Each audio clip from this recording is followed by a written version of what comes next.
Hello, I'm Frankie, and today I'm going to do a book review of The Children's Crusade by Henry Treece. And seeing as the year is nearly over, it made sense for me to review one of my favourite books of the year, and that would definitely be this one. It's definitely somewhere in the top 10, top 5 even. And, because it really surprised me, like, this is such an underrated, little-known book. Like, there are just over 50 ratings on Goodreads, I think, maybe less. And, it's really old. This is a forgotten classic, and the historical event it's retelling is really quite fascinating. See, in the Middle Ages, during the Crusade, there was effectively an army of children led by a boy called Stephen of Cloyes, who trekked all the way through France and tried to make their way to the Middle East.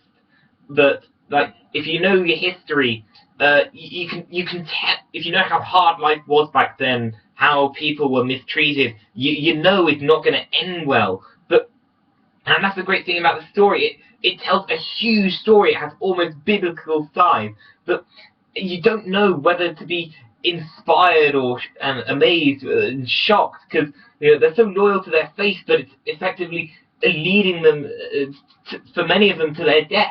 And it just has this biblical size, almost biblical size, but at the same time there's that historical grit and realism.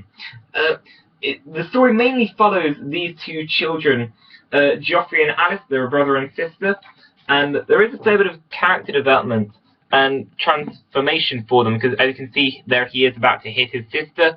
So he by the end of the book, he is a better person. Like, it makes room for that. And the adult characters, the other child characters, particularly Stephen of Cloyes himself, are really quite intriguing. This guy, I think these illustrations have a certain intrigue as well, even if some of the textures and things are a little odd, a little distracting. There's some more there, but I think also where it works, surprisingly, I think one of the best things about the book is the writing. The description is glorious. It's there is some quite challenging vocabulary, but it's not too old-timey or anything. Like, I could keep up. It says, like, towards the front, it's for intelligent readers of 10 or over. I'd say that's about right, although some of the language some 10-year-olds might struggle with, so perhaps 11 or 12. But any bad points? Oh, one other good point. I can't stop praising this book. The action sequences, like, where we get to the action, like, there isn't that much action in the book, but where it is, like, it did keep me kind of excited. Like, there's a great chase scene, and every corner there's something that keeps it going, like, oh, there's another danger, or oh, there's a bunch of people who are going to help out the heroes and sort of join the fight, and sort of finishing off. So, that really good help, kept me into it. And it shows both sides of the story. Like, there's good and bad on both sides. So, considering this is a pretty old book, that it's very balanced. It's not, I don't think it's too right-wing or anything. Any bad points? I do wish it had focused a bit more on the plight of the poor, rather than the two main characters. Well, apart from Stephen, he's from a very poor background, but Geoffrey and his sister, their dad's like a lord and they live in a castle. So, and also, like, because it sticks with those two, like, if somebody were to retell the story again, which I love, with all this great mom storytelling, where we have lots of different characters with stories that all link together. Perhaps, this could make a great series. As a writer, I'd have a go. Like, nobody owns the copyright over an actual historical event. So I wouldn't think so.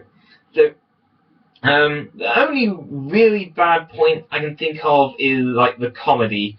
Like, when the characters make jokes, they only do it every so often, but it just sounds kind of odd. It's very old-timey humor, and because it's set in France, every so often they sort of blurt something out in French when the rest of it is in English. So, like, French is a lovely language, but it's a really nice, soft-sounding sound. The French should be very proud of it, which they are.